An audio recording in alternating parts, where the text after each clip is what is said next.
Ya, Assalamualaikum warahmatullahi wabarakatuh. Selamat siang dan salam sehat buat kita semua.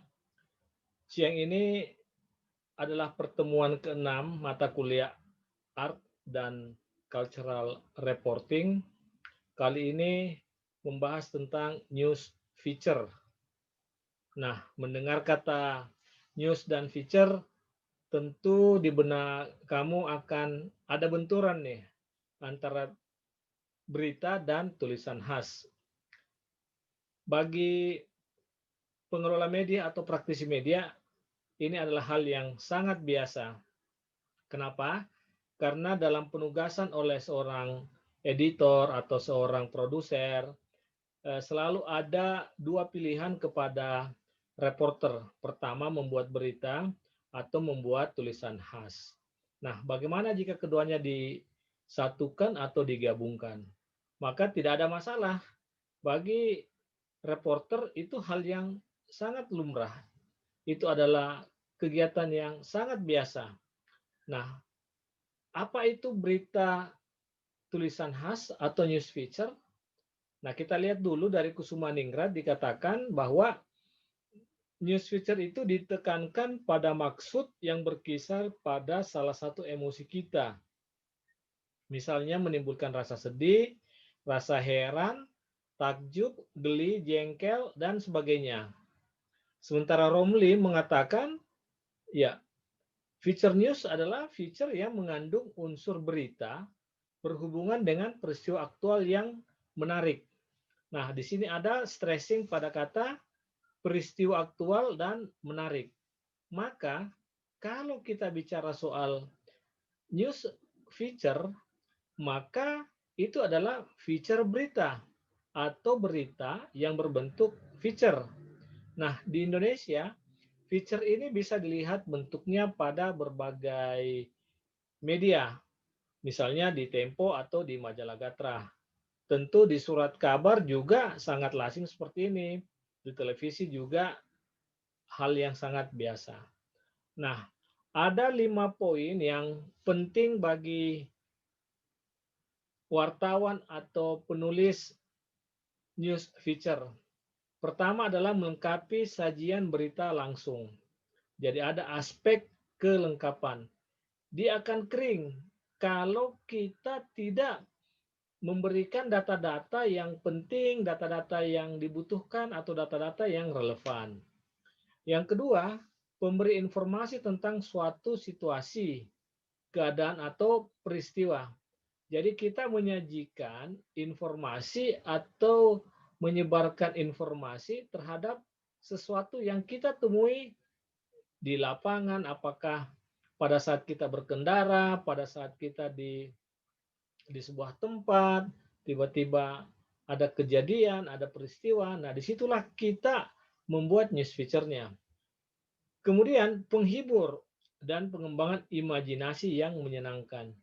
Jadi kita harus menyadari bahwa kita ini memberikan informasi bukan sekedar informasi, tetapi mungkin di dalamnya ada hal yang membuat orang senang. Nah, kita kita menawarkan, kita menyajikan sehingga orang kemudian bisa belajar, orang kemudian bisa mengambil eh, hikmah dari apa yang kita sajikan itu. Kemudian bisa juga wahana pemberi nilai dan makna terhadap sebuah kejadian. Jadi ada value yang ingin kita sampaikan.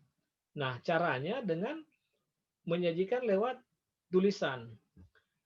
Yang kelima adalah sarana ekspresi yang paling efektif di dalam mempengaruhi halayak. Jadi ada misi, ada agenda yang sebenarnya kita lagi bangun, namun caranya lewat tulisan. Nah, kira-kira itu hal-hal penting yang harus diketahui oleh penulis feature. Kemudian ada beberapa stressing yang harus diperhatikan ketika menulis news feature. Ya, inilah yang sebenarnya sudah saya sampaikan di pertemuan sebelumnya. Ada yang disebut dengan angle atau sudut pandang. Dari berbagai rangkaian peristiwa itu, kira-kira mana yang paling menarik, mana yang paling punya nilai jual gitu. Yang kedua adalah lead. Lead ini sama dengan apa ya? Pembuka tulisan. Maka buatlah lead dengan menarik sehingga orang kemudian akan tertarik untuk meneruskan bacaannya. Bukan sebaliknya, lead yang mati, lead yang menggantung, membuat pembaca stop. Dia akan berhenti kalau tidak menemukan sesuatu yang penting atau sesuatu yang menarik.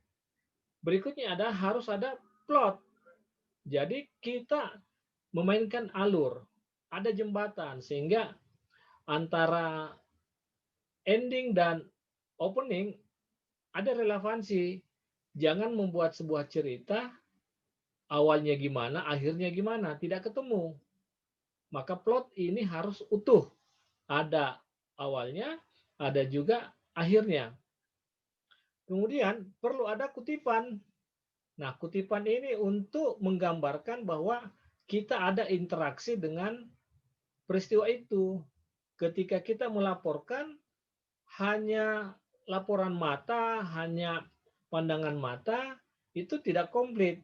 Mesti ada yang ikut memberikan komentar. Yang terakhir adalah ending atau akhir atau penutupan. Nah, ini saya kira eh, stressing yang mengakhiri sebuah tulisan. Apa ending dari tulisan itu? Nah, ada beberapa tema yang sangat jamak kita temui di media. Misalnya tema-tema yang sifatnya paradoks, ya. Pengemis bermain handphone.